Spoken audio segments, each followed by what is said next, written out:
মৰাণত একেদিনাই ৩৭ জনৰ পজিটিভ।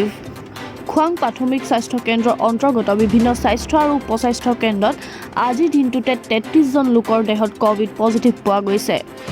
কালি দিনটোলৈকে ৪৭ গৰাকী পজিটিভ আহিছিল যদিও আজি ১২৪ গৰাকীলৈ বৃদ্ধি পালে।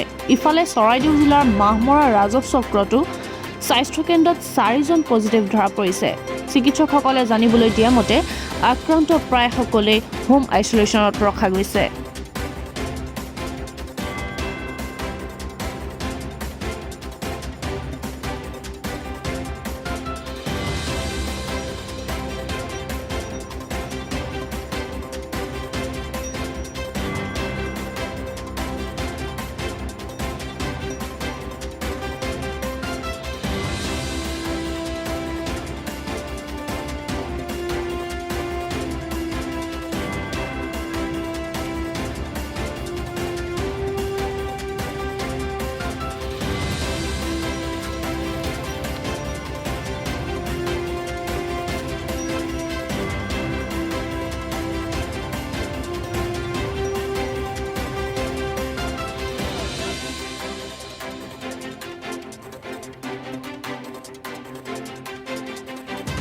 নিউজ ডেস্ক ৰিপৰ্ট সংস্কাৰ লাইভ 24।